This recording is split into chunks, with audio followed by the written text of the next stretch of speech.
This is a presentation of Northeast Streaming Sports. Father Time is undefeated. It's going to hit Tom Brady eventually, too. It might be this year. Hopefully it's this year. And Matt LaFleur went to both of them and said, hey, remember that play you drew up on notebook paper on Thursday? Yeah, run it now. Like, that's the thing that's kind of tripping me up here. We've been clowning Kyrie Irving and his behavior for the past 5 years. I feel like I just got a point, like on a show or something.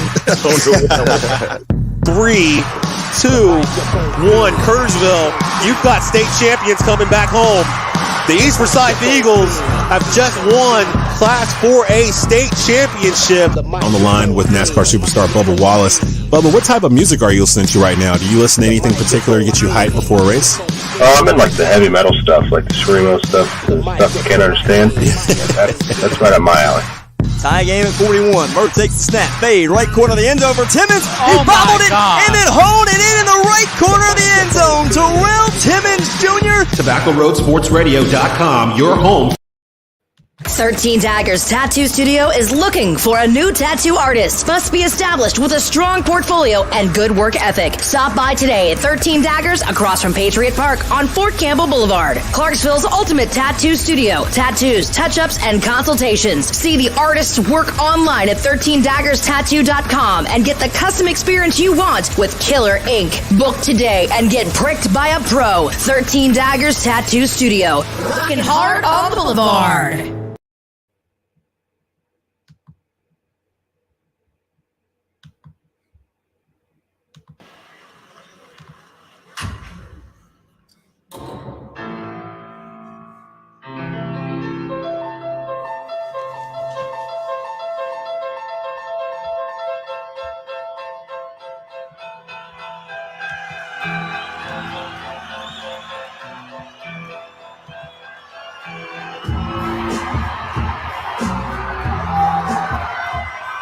Welcome to the 103rd season of the NFL. It's that time.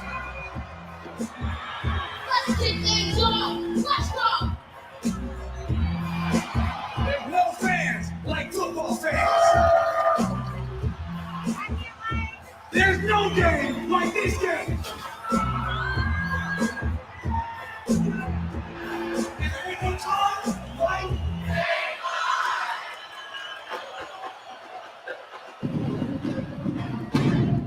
it feels good to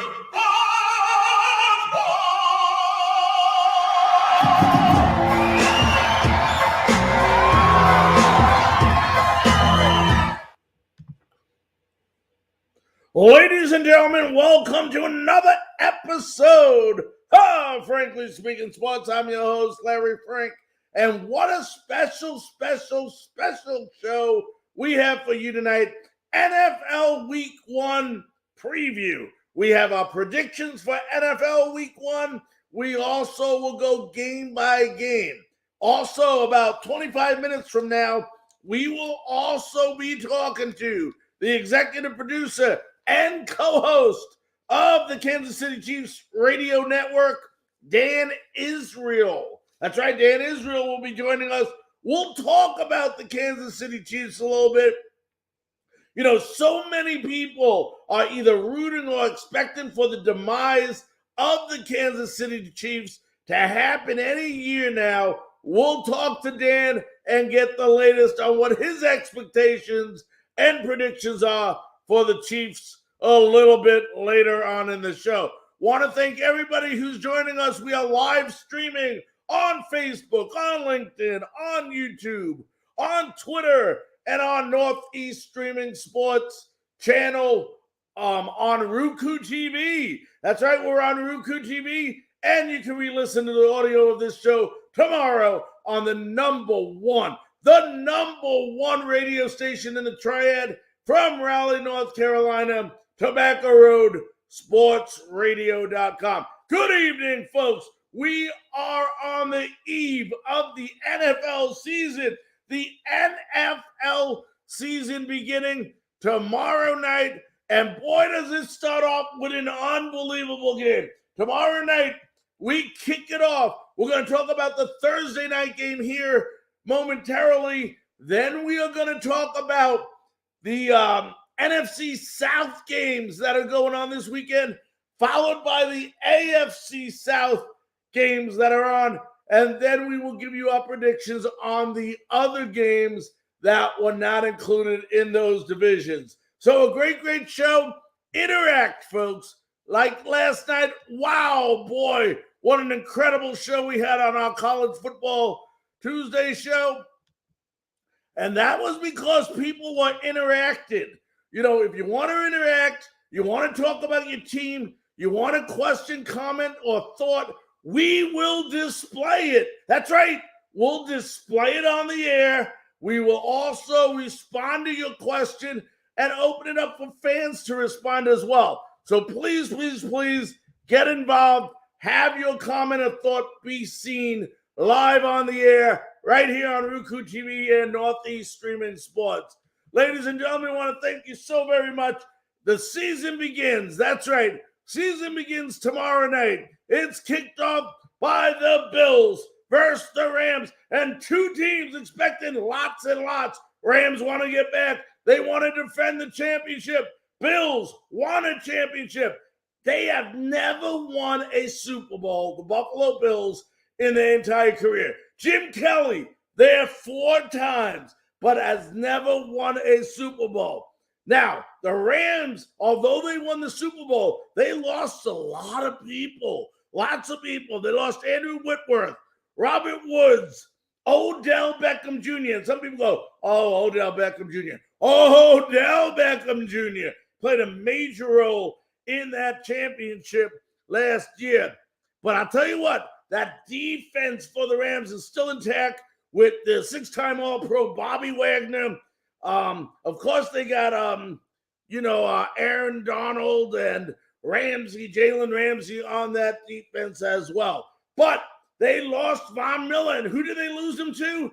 They lost him to the Buffalo Bills. Wow, ironic that they'll be playing them. Now, will the Rams defense be able to stop Josh Allen? Will that defense be good enough to put a dent in the first game for Josh Allen? The Bills have one of the best, if not the best, receiver in the NFL in Stephon Diggs. I don't think anybody's better than Cooper Kupp, who's on the other side. But they got Stephon Diggs, and they also have tight end Dawson Knox. So they got a good team. Big question is going to be, is Matthew Stafford going to be okay to play? He has an injured shoulder or elbow tendonitis, I think it is. So that's a big question. Obviously, if he's able to play, he's going to be using his targets a lot, especially Cooper Kupp. And the Bills are balanced now, folks. They proved the last 4 games of the season last year. They have a running game with, Devin Singletary? Great runner. It's going to be hard. It's hard for any team, unless you were the New England Patriots, to go ahead and repeat in the division. This is going to be a tough game. It's going to be a huge game. But with all the injuries that they have in week 1 in LA, at the end of the day, I'm going to go ahead, even though the game's away, and I'm going to take Buffalo in this game. Now, let's go ahead. Let's move over to the NFC South. Big game everybody's talking about. It's in Charlotte, North Carolina. And it's the Browns coming in to play their old quarterback, Baker Mayfield. I'll tell you what, Baker Mayfield is looking forward to this game. He feels like he has something to prove here, and he's going to have a chip on his shoulder when he comes to play. The Browns, no Deshaun Watson. What does that mean? That means Jacoby Brissett. Panthers, if they're going to win this game, the Panthers have a chance of winning this game. It's a pretty simple task with that great defense. They got to stop the running game of Nick Chubb. You want to make Jacoby Brissett one-dimensional. You want him to have to throw the ball. If you can do that, you are going to be pretty successful in this game. Now, a couple of things last year we saw that they need to improve on the Panthers if they want to win. They got to keep that defense off the field. They got to execute on third down conversions and keep that defense fresh on the sidelines. And instead of putting threes on the board, they have to execute in the red zone and put 7 up on the board. They also have to have a balanced attack. Christian McCaffrey is going to be there, folks. He's going to be healthy game 1. Hopefully he'll be healthy after game 1. But, things haven't gone that well the past couple of years with McCaffrey. You can't only use Christian McCaffrey. You have other weapons on this team. You have a great receiving call with DJ Moore, Terrence Marshall, Robbie Anderson. Now you got Deonta Foreman who can catch the ball out of the backfield along with Chuba Hubbard. This is a good team. Okay, now I'm going to tell you, if you're going to win, you got to mix it up a little bit. You can't go to McCaffrey because this Browns defense, folks, is pretty darn good when you add Myles Garrett to the equation. Jadeveon, what is his name? Clowney, excuse me, folks. Grant Delpit and Denzel Ward. Okay, but this is a game where you got to mix it up and do play action and be able to run the ball effectively if you're going to win. McCaffrey will run the ball effectively.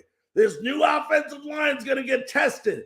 How good is this offensive line? We're going to find out how good this offensive line is. They're going to have to protect Baker Mayfield. At the end of the day, Cleveland they have Nick Chubb. After that, they don't have weapons. They got Amari Cooper, okay? But that's Amari Cooper. That is it. The other factor, folks, in a nutshell, you want to win this game, Carolina, there's a very simple formula to do it. Besides some of the things I've said already, you need to win the offense and defensive line of scrimmage. You need to win the game in the trenches. Your defense has to go ahead and put pressure on Jacoby Brissett.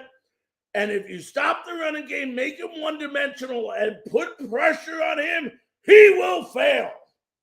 He will fail.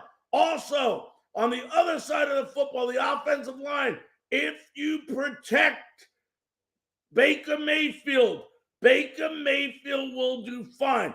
Baker Mayfield, like most quarterbacks, screws up when he has pressure on him. If you give Baker Mayfield time to throw the ball, you're going to see maybe a couple of touchdowns to a guy that you haven't heard his name a lot last year. Some of you people in Carolina might remember him. His name, Robbie Anderson. Don't be surprised if he breaks out in game 1.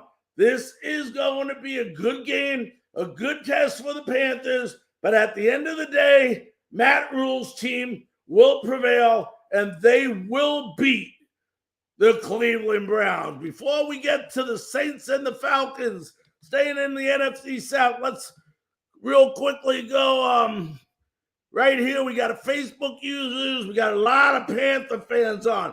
Thank you, Panther fans. Any questions you have, please leave messages, and we will go ahead and ask them. And, the one, George, you're absolutely right. George Taylor, thank you so very much for joining in.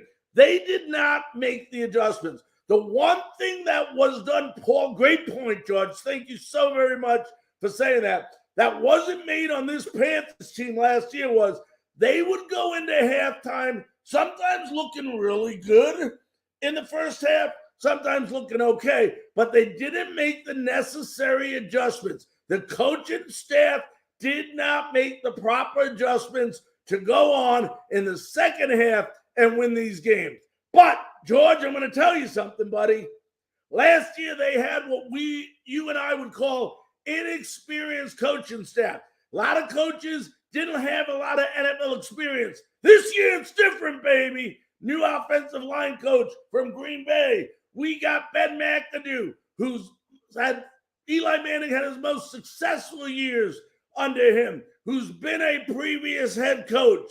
So you are right, George. But at the end of the day, this is where the NFL experience comes in. And I think and I hope that these necessary adjustments are going to be made, because now you got people you can bounce things off, where I believe before Matt Rule didn't have a lot of confidence in the Joe Brady's and those type coaches as we all thought and expected them to have. It'll be different this year, George. I'm telling you, big man. All right, let's move on. Saints and Falcons. I'm going to tell you what, before the season started, when I did my Frankly Speaking Sports predictions, I picked the Saints to go 7-9. 7-9, but I'm going to tell you something. I may have been wrong. This Saints team ain't bad. If you look at them, Jameis Winston is healthy. Jameis Winston, as everybody knows, especially from the Tampa Bay area, or you're a Carolina, Atlanta fan, someone in the NFC South, you know that the key to him is, if you want to win, have him make mistakes, and he'll throw interceptions. And he'll throw them quite frequently. But Jameis was having a good year last year before he got hurt, but that was under Sean Payton. They got a new head coach. But, I'm going to tell you something. This New Orleans team has an unbelievable team. They got Kamara and Ingram in the backfield. What a duo. Kamara, oh my goodness. I love watching Alvin Kamara. Then you look at Michael Thomas, who will be back. They got Jarvis Landry, and they signed in the draft, or they picked up from Ohio State, Chris Olave. So I'll tell you what, this is a good team with a decent defense. The key to this game for the Saints is that, just like we talked about Mayfield needing time in the Panthers game, the offensive lines, folks. How many times are you hearing offensive lines, offensive lines, offensive line? Well, let's get it through our head. It's important to have a good offensive line. So in this game, I'm taking New Orleans over Atlanta. Atlanta just doesn't have enough weapons. I'm a Marcus Mariota fan, but you can't just give him Alvin Pitts and Cordell Patterson and say, run with it. You got to have some more weapons on that team at the receiver position, so you can have at least not so consistent of an offense where other teams can play you. Let's go ahead. We'll take the Saints in this game. Now, talking about a good offensive line is something the Tampa Bay Buccaneers are lacking this year. They're lacking an offensive line. Alex Cooper gone. Ali Marpet gone. Ryan Jensen injured, out for most of the year. Aaron Stinney out for the entire year. Tom Brady is going to get hit in this game, baby. This defense and edge rushers of the Cowboys are right now foaming at the mouth like an American bulldog ready to get Tom Brady this Sunday. They're ready, baby. And I'll tell you what, Tom Brady is in trouble because of that offensive line.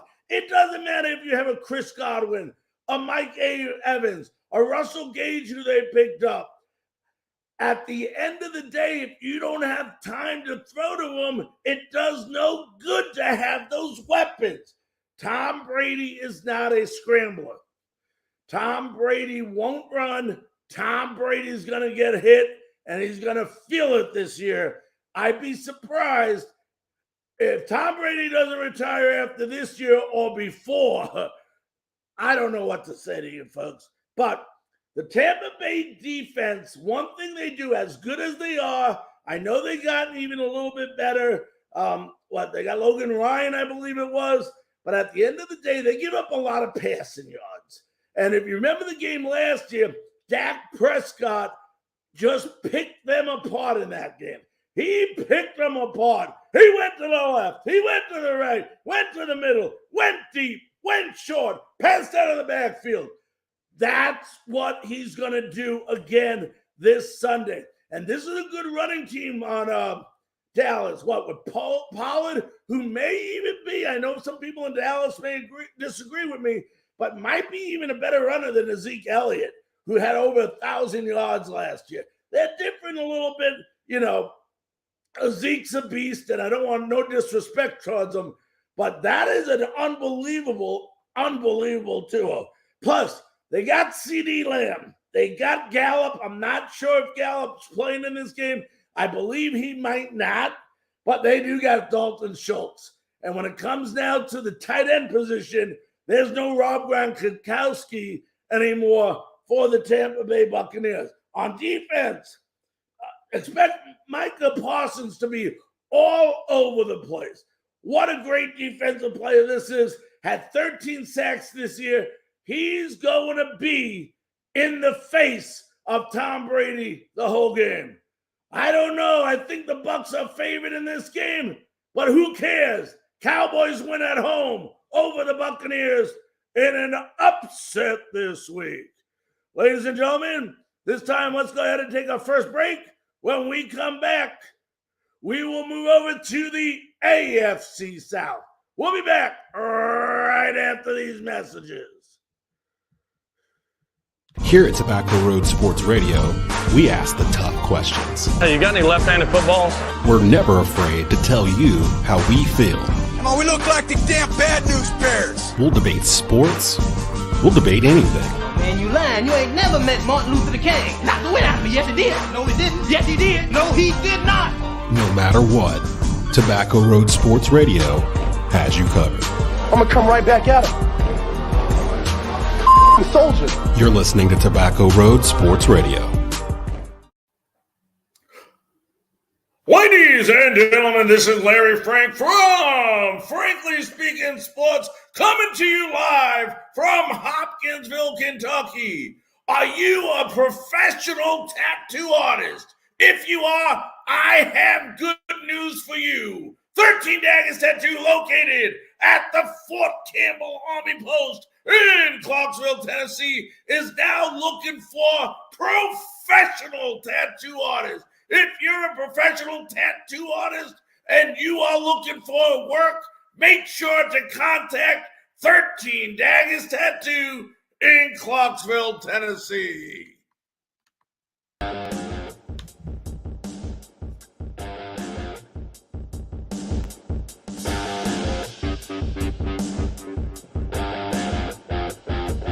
Ladies and gentlemen, welcome back to Frankly Speaking Sports. I'm your host, Larry Frank. We are streaming live. That's right, live right now on 3 different Facebook networks. We're on LinkedIn. We're on YouTube. We are on Twitter. We are on Roku TV, among other networks as well. All this show will be re-aired also on TobaccoRoadSportsRadio.com. In the Triad, the #1 radio station in Raleigh, North Carolina. Also be on iHeart, Spotify, and much, much more. So, ladies and gentlemen, you have no excuses that you cannot listen or watch us at any time. You know, I said when we come back, we go to the AFC South, but we're going to wait a minute. And before we do that, you know, one of the teams that has had a lot of success over the last few years, obviously, has been the Kansas City Chiefs. Patrick Mahomes, at that time, of course, they had Tyreek Hill. Just an incredible team that they've had. They won the championship. They've been back. And everybody keeps talking about, when is the demise of the Kansas City Chiefs going to happen? Almost like the nation wants the Kansas City Chiefs to fail. I don't know why. I have no idea why. They're not the New England Patriots. I mean, you don't have to hate on them. But at the end of the day, this team keeps winning. Now, they lost Tyreek Hill, obviously, to the Dolphins this year. They picked up Juju Smith-Schuster during the offseason. You know, how good or how bad is this team going to be this year? Well, ladies and gentlemen, we have just the person that might be able to answer these questions for us. At this time, we would like to bring in the executive producer and co-host of the Chiefs Radio Network. Let's welcome in Dan Israel. Dan, how you doing, buddy? I'm good, Larry. How are you this evening? Dan, football Eve, right? We can say that. Right? Yeah, you're right about that, man. We've been waiting all off season for this, right? I mean, it's it's unbelievable that we are almost as excited after the Super Bowl the next day as we get for the first day. I mean, it's incredible. Football is a year-round sport. Yeah. When you think of the draft and all the cuts and the mini camps and the things that go on, it keeps the fans engaged throughout the year. Yeah, what other league do you know that actually has a 3-hour special to reveal their schedule for the year, right? Only the NFL could do that. So, but I'm telling you, this has been a long off season for Chiefs fans. They are chomping at the bit to see what this new team looks like. Yeah, and the first thing I wanted to say was this is not the same team. This is not the same team as it is last year. And, I keep hearing people, the media, and all these different outlets saying, when is the demise going to happen? When is this run for the Chiefs going to happen? Let me ask you this. You follow this team just as closely as anyone. Is this team that much worse off right now than they were at the end of the season last year? Well, I'll tell you, first of all, you're absolutely right with regards to, at some point you just can't keep winning. The Patriots have really been the only team to do that. Steelers have been perennially great over 40 years. They've been competitive every year, but to be able to go to a championship game and a Super Bowl just continually like the Patriots did is pretty unprecedented. The likelihood that the Chiefs are going to be able to do that through Patrick Mahomes' entire career, I mean, odds would say it's not going to happen. However, I got to tell you, and I'm being honest, this isn't hyperbole. There's been a lot of chemistry on this team that we've seen at camp. Something that I would say is very reminiscent of 2019, the year we won the Super Bowl. With that said, I think the Chiefs have kind of reinvented themselves here. I don't expect the Chiefs to finish anything less than first place in the AFC West. And I realize what I'm saying because the AFC West is an arms race, is it not? I mean, every team in there is built to beat us. And so, but I really feel like Coach Reid has reinvented this team. Juju Smith-Schuster looks very good, looked great at camp. Valdez-Scantling looked pretty good at camp. But I think one of the things you talk about is you take one outstanding receiver in Tyreek Hill and you replace him with 3 or 4 really good guys. It gives Mahomes options he didn't have with Tyreek Hill. And I just feel like, from an offensive standpoint, look, will the Chiefs have those 70-yard explosive plays? Probably not, Larry. But I will tell you this. I think they're going to be very consistent, and I think they're going to be more balanced than they have in the past few years. So I don't expect the Chiefs' offense to really fall back much. And given the improvements they've made on defense, I think this is going to be a good year for the Chiefs. Look, injury aside, right? That could happen to any team. Right. But I think if they stay healthy, I think you could see a very good Chiefs opponent. And I'm telling you, one thing is going to be for sure. They're going to be competitive and they're going to be in these games, all of them. And, we've got a brutal schedule, just a brutal schedule, but they can't come out slow. They've got to come out fast. They've got to play their best football beginning mid-September, right from the gun. And if they do that, though, I think you'll see them in the hunt. No doubt they'll be in the postseason, but I think you'll see them in the hunt to be another division championship, which is really amazing when you consider that 6 in a row is pretty crazy. Reid's just something special. He just understands how to win in this league. Well, let me ask you this, because I agree with you, Dan. I think, and I know people say I'm crazy or maybe I don't know what I'm talking about in their eyes, okay? But at the end of the day, you could lose a guy like Tyreek Hill and become a better team because now you're dispersing the football to a lot of different players. But what it also does is it can do a lot for you because if you disperse it to a couple different players, now you're not having that one player or maybe double teaming Tyreek and playing back. But now you have the ability to maybe use Clyde Edwards-Helaire a little bit more because they're staying back and open up that running game, which didn't do really much last year. Yeah. That can become a little bit more productive. So now, like you said, not only do they become more productive in the wide receiver area. And of course, everybody knows Travis Kelce as well. But now they become, instead of that one-dimensional team, maybe they can turn into a multi-dimensional offense. Yeah, there are a couple of games last year. If we'd had a better running game, a stronger running game, we could have closed those games out. And two of those were against the Cincinnati Bengals. So you're absolutely right. And I think one thing fans don't consider, as great as Tyreek Hill was, you can still double team him. And even if you play him zone, he moves so fast through the zones, the seam, it's a very narrow window for Mahomes to throw in. It is much harder to cover three guys with two guys than it is one guy with two guys. So you dead on. I really feel like this is almost addition by subtraction. Look, do you ever want to watch talent walk out the door? Absolutely not. Tyreek was phenomenal. But if you look at the dynamics for the Kansas City Chiefs, two things were in play. One is that you cannot pay with Mahomes making the kind of money he does, with Kelce, with all the stars on this team, you cannot afford to pay one guy $100 million contract when he's only probably going to have 2 good years left. Look, him being as fast as he is, he's 27. That's when things start slowing down. Yep. He might even be 28. And so every year you're going to see a diminishing skill load out of him. Can you afford to do a 4-year contract at $100 million? No. So that's the first dynamic. The second is it really was time for the Chiefs to reinvent themselves. This team that's kind of been this team since 2018, teams are figuring out how to play it. And so for the Chiefs, I think really a thrust in this, or a goal in this kind of reinvention, is going to be to be more balanced, to have that running game be more important, and to have that tool in your pocket when you get a lead, keep it, right? And I'm telling you, look, Clyde Edwards-Helaire looks great, but this Isaiah Pacheco looks outstanding. I mean, you get that guy a 3rd and 2, he's going to convert.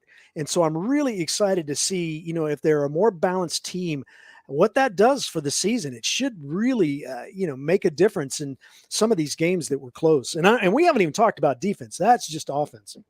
Right. And we'll get into that in a little bit. I have that planned for you. What is it about, we talk about great quarterbacks, Brady's name comes up, Mahomes. I honestly believe that people were, in my opinion, again, putting a lot of extra unnecessary pressure on Patrick Mahomes to be this great quarterback and to become another Tom Brady. He seems to have handled it very well, but what is it about Mahomes? You get to watch him every year that makes him so special and such a great leader for this team. Well, I'll tell you, first of all, he is, when we talk about generational talent, he is an athlete like no one I've ever seen. The things he can do with his arm and, being able to throw the ball accurately from all these crazy behind his back and, on one foot falling over. And it's it's beyond, in my opinion, beyond Aaron Rodgers. So given that he's got this uber athletic talent, combining that with his brain, this kid is smart, man.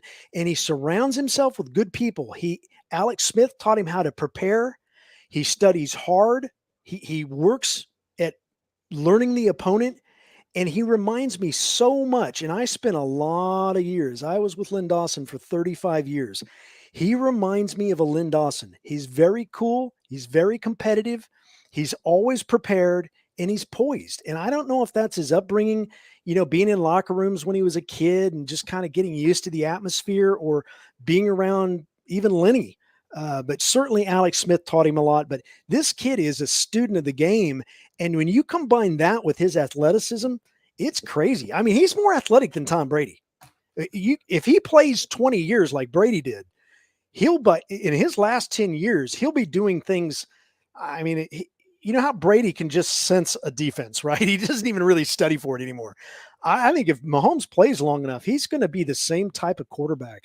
Whether he gets the rings, I mean, there's a lot that goes into that. Certainly Belichick was a part of that. But again, I think you're not going to see Coach Reed retire probably until Patrick Mahomes does. Which would be great for the fans of Amen. Kansas City. Yes, sir. What is your expectation? I want to ask you about a player that I've heard great things about, but I haven't gotten to see during the preseason. What is your expectations of Sky Moore? Well, we saw in preseason, I really like. Rookies are always, it's interesting to me. It takes them a while to kind of get accustomed to the speed of the game. But I really feel like where you see rookies, and we used to talk about the rookie wall where they would hit at game 10, 11, 12, it'd be like, okay, my season should be over. I'm tired of playing. But what I think at least with the Chiefs organization, and certainly under Andy Reid, as complex as the offense is, it's difficult to learn every single week. You're learning completely different things. And so for rookies, it's how quickly can you absorb? You've got to know, not only learn this material, but you've got to implement this material and you have to execute this material. So he's got a lot to learn as a rookie. He's got to learn the speed of the game. He's got to learn the competitiveness of the game, and he's got to be a student. He is going to have to constantly be battling that memorization and just being able to know what's what. And especially when you're not a number one receiver, what happens is if you're a Y receiver or you're a Z receiver, the X guy goes down, everybody slides over one. You got to not only learn one position, you got to learn four. Yep. So for Moore, it's going to be an uphill climb. But so far from what we've seen at camp, it's promising. And I think, even if he doesn't achieve maybe outstanding things in his first season, really excited about this kid's future. We're talking to Dan Israel, executive producer and co-host at Chiefs Radio Network. All right, let's go to the defense. I know you're excited about this. Yeah. Now, this is a young defense, and I don't know what the the sentiment around KC is, but they're going to make some mistakes. I mean, they're young. You expect that. As long as we've been around following football, you expect that. But does this defense, with time and with experience, have the opportunity to be a dominant defense? I think they do, and I'll tell you why. Two things. And I think it's, for us in Kansas City, especially when you look at those teams of the 60s, I mean, my goodness, almost the entire defense is in the Pro Football Hall of Fame, right? The Willie Laniers, the Bobby Bells, the Johnny Robinsons, the Emmett Thomases. I mean, it was an incredible – there's a tradition for defense in this city. I know that's funny to say when you've got Patrick Mahomes throwing the football, but I think Chiefs fans really appreciate good defense. The thing I like about this defense is they are fast and physical. I mean, Nick Bolton will run his own teammate down to get to the player if you get in his way. And so they're very physical. I think for the first time in a long time, I've covered this team for 35 years. First time in a long time, we're seeing a legitimate 3-level defense.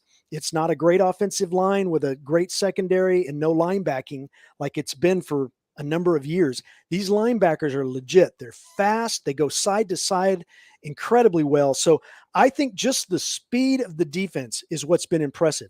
The second thing I'd throw at you is, and look, I realize what I'm saying here, and we'll talk about this in a second.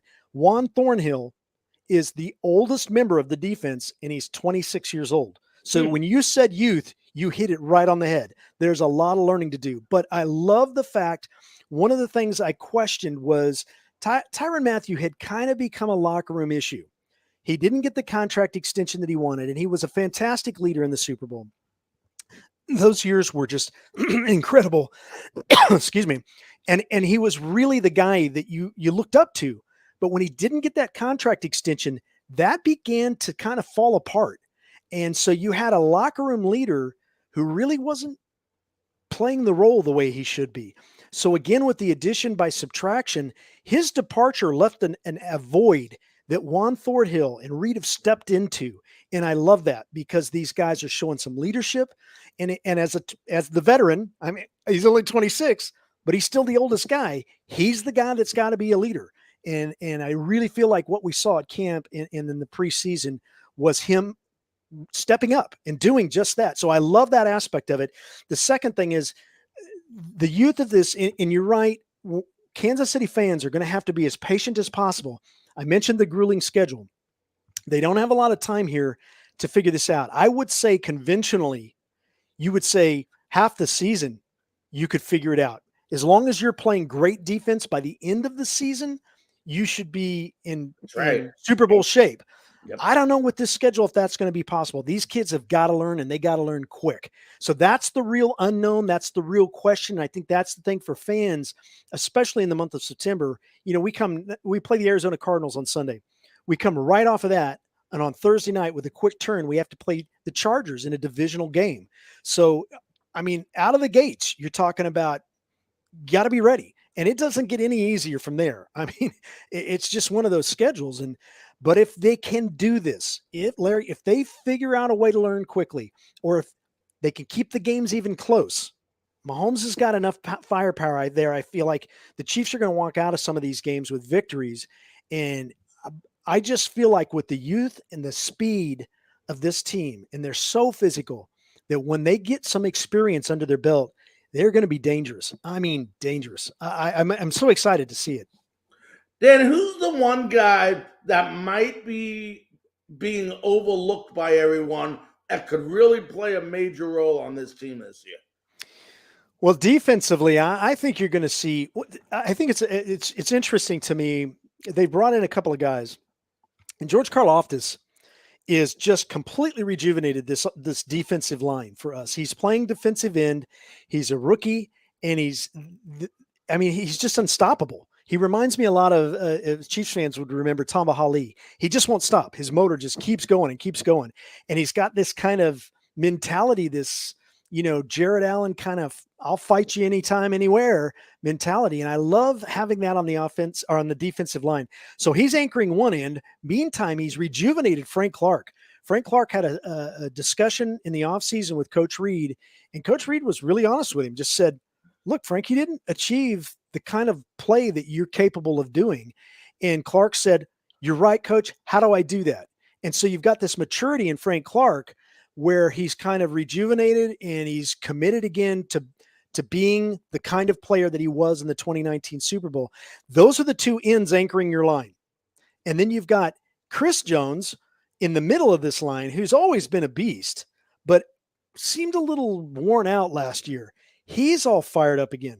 Now you've got 3 of the 4 defensive linemen are forces to be reckoned with. You take linebacking core behind that, which we haven't seen in a long time. I mean, Derrick Johnson was probably the last time we saw a linebacking core, right? These guys, Nick Bolton and Willie Gay Jr. Nick Bolton may be one of the guys. I'd say, to answer your question, Nick Bolton may have that kind of year. He may have that kind of J.J. Watt, Joey Bosa, a different position, but that kind of year where he is a dominating defensive player. On the offensive side of the ball, boy, I'll tell you, it's hard not to bet on Travis Kelce.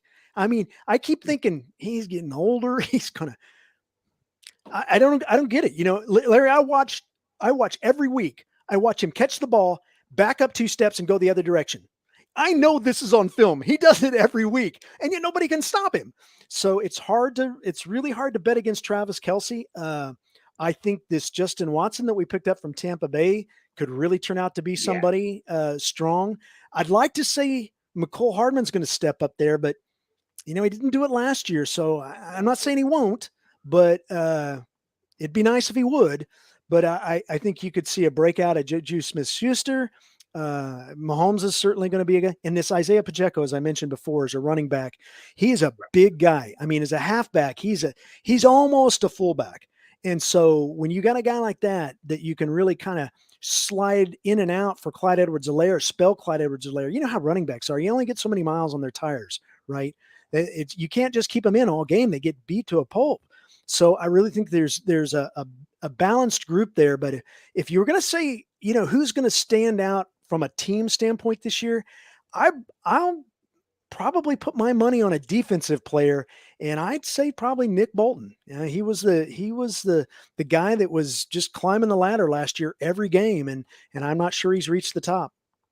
Dan, which team in the division scares you the most?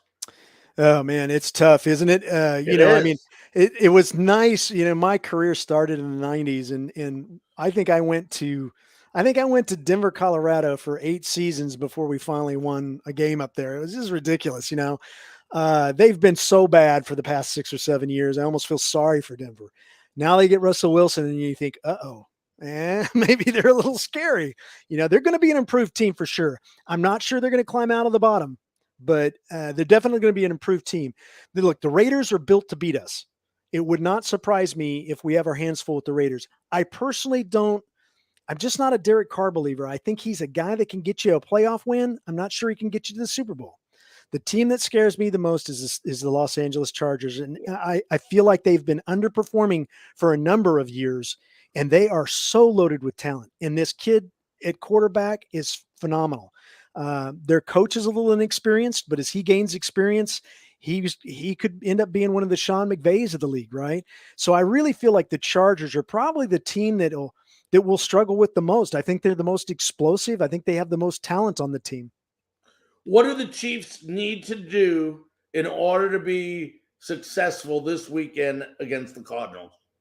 Boy, I'll tell you, that's an excellent question. I would say probably the number one thing that they're going to need to do is not make a lot of mistakes, because early in the season, I just feel like with the defense where they're going to play probably a little bit conservative. So they're probably going to give some ground where they wouldn't normally, maybe in the back half of the season. So it could be that in you're playing. The other problem with this is you're playing the Cardinals, right? Murray, outstanding quarterback, can do some things similar to Mahomes, can be very explosive. The coach of the Cardinals is Cliff Kingsbury, who coached Mahomes in college, so he knows Mahomes. So they're going to put a lot of receivers out on offense, and they're going to throw the ball on offense, and they're going to know how to cover Mahomes on defense. It could be a very difficult game for us. So for me, I don't think they can turn the ball over, and I think they have to play conservative enough that they're not making mistakes that the Cardinals can capitalize on. I don't think the Cardinals are a better team than us, but they're probably just a little bit more experienced at certain points than us, and so they could take advantage of that. I was always taught growing up from other NFL coaches. I had a little opportunity back in the 80s to be on the sidelines with Don Shula, the great coach of the Miami Dolphins. And one of the things I was always taught is, yes, a great coach does win championships, but the other big factor is he takes people on his staff and promotes them to head coaching jobs in the league. My question to you is, Eric Bieniemy, I cannot understand for the life of me why this guy is not a head coach yet in the NFL. And he's gotten 3, 4, 5 interviews. I mean, wouldn't you think? And my question is, Andy Reid's a great coach. I love Andy Reid and what he brings to football when he was in Philadelphia, when he's with KC. But what is he missing here with Eric Bieniemy that's not getting Eric a head coaching position? I think it's one of the things that frustrates Coach Reid, honestly. I mean, nobody quite understands it. If you're around Coach Bieniemy at all, he is a fiery guy. He is a motivator. I mean, just listening to him, like, pump up the running backs in the locker room makes you want to strap on a set of pads and go out there. And, it's crazy. He's just that kind of guy. I'm not quite sure what the deal is. I don't know if his, it takes a lot to be a head coach. It's funny how, I think one of the things Coach Reid does really well is promote from within, and he develops these guys, and he prepares them to move on. But the reality of it is, for a head coach, there's only one guy who's a head coach, and it's a lot about being a CEO. I mean, you're dealing with traveling schedules, and you're making decisions on talent, and you're doing this and you're doing that.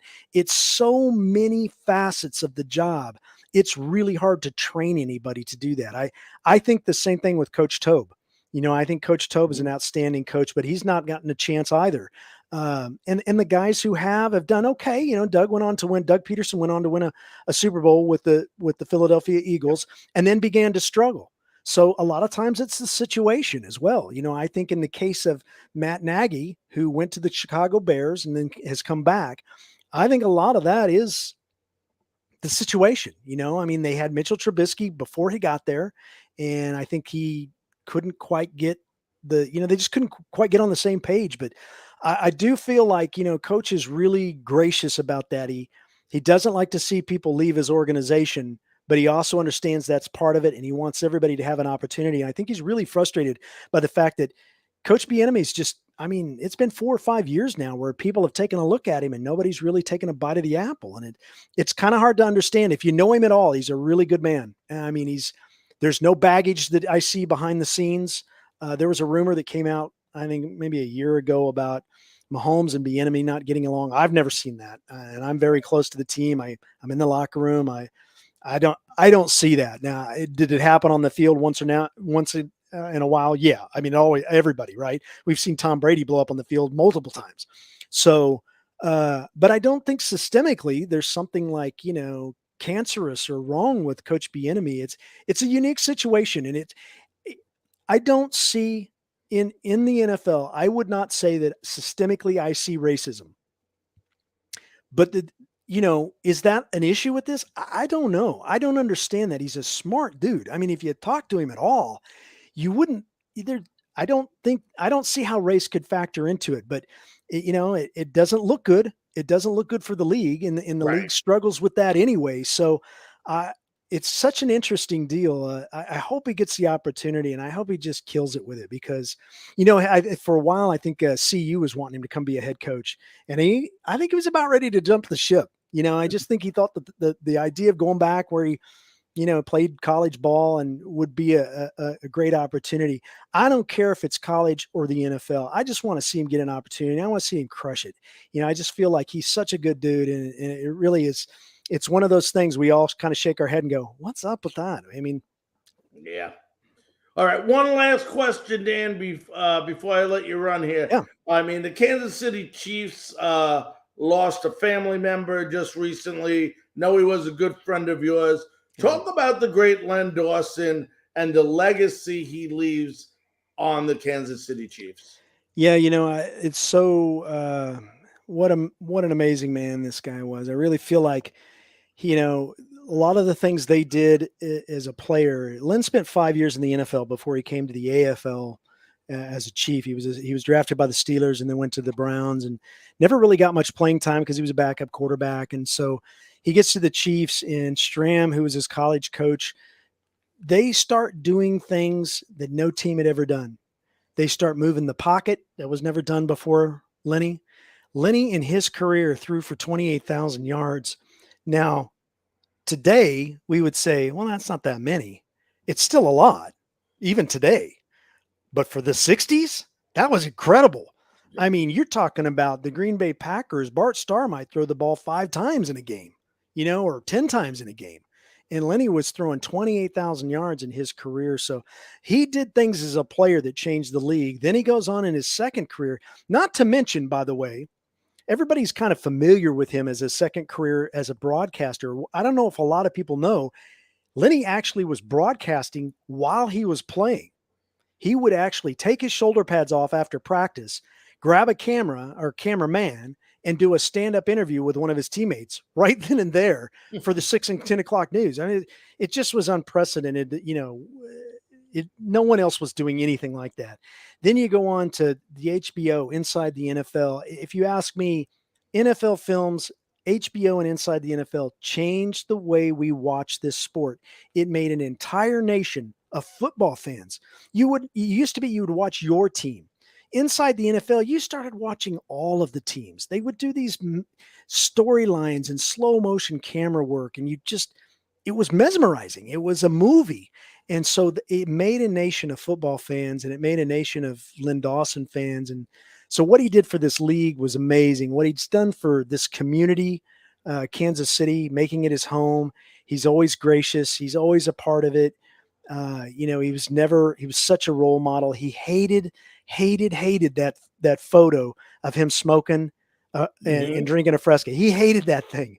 He just didn't want to promote smoking. Now, look, in the 60s, when that thing was shot, it was so common, it was filed away in a filing cabinet. Nobody even thought it was a good photo then because everybody smoked.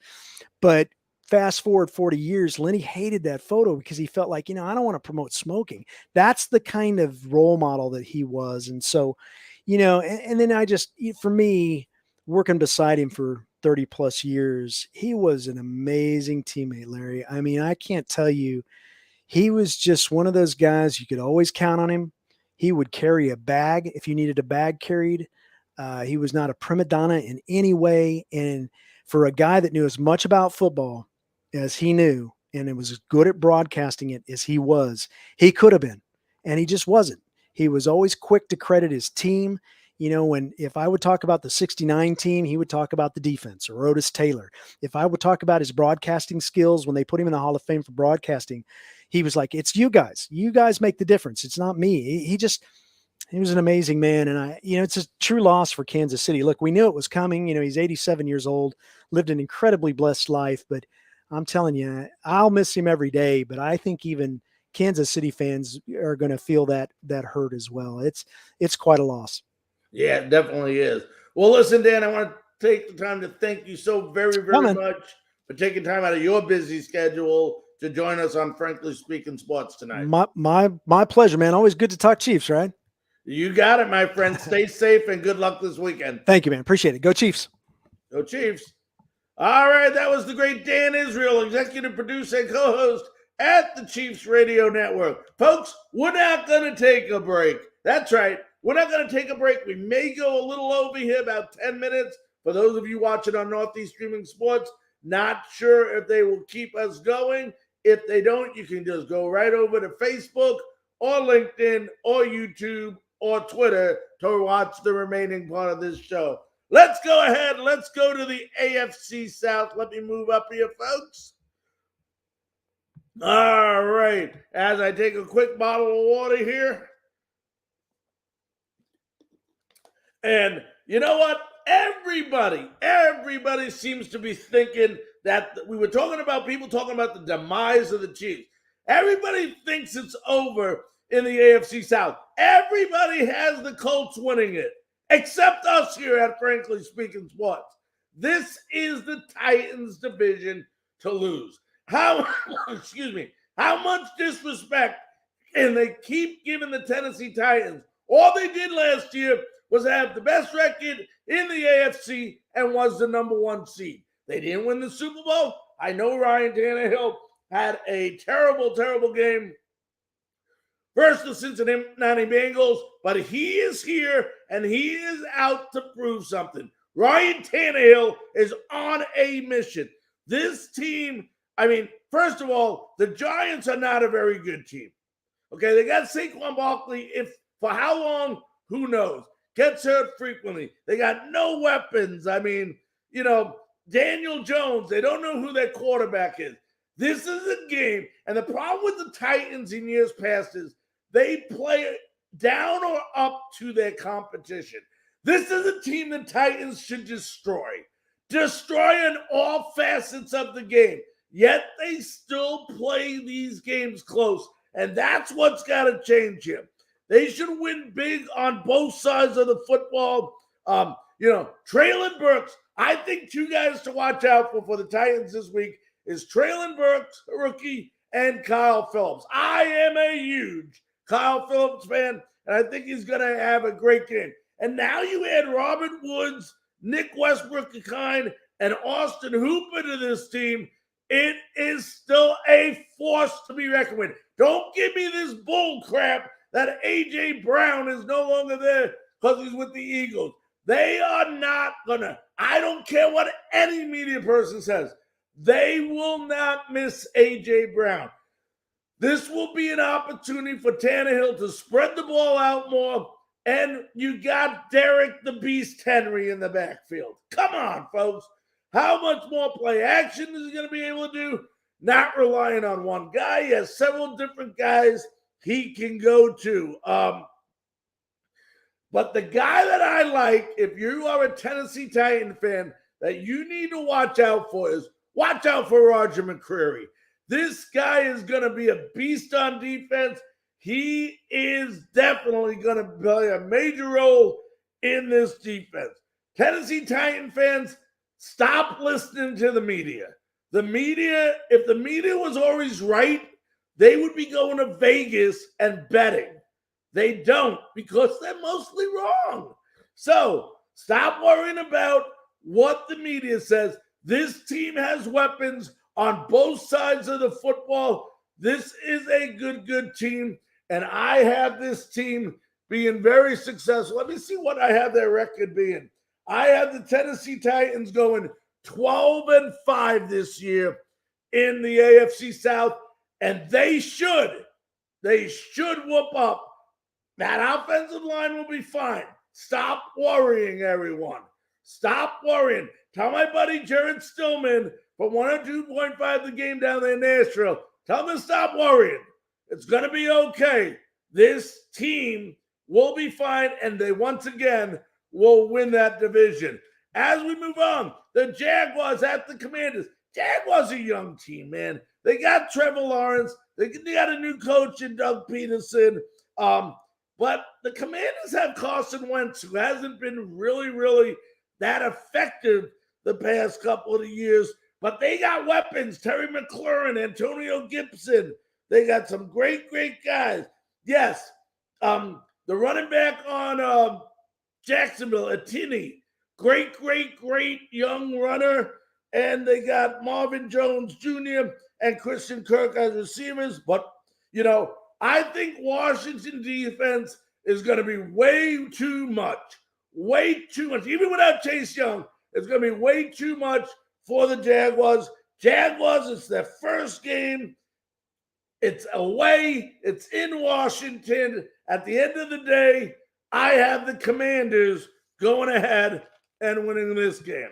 Meanwhile, the Colts at the Texans. What a great first game for Matt Ryan.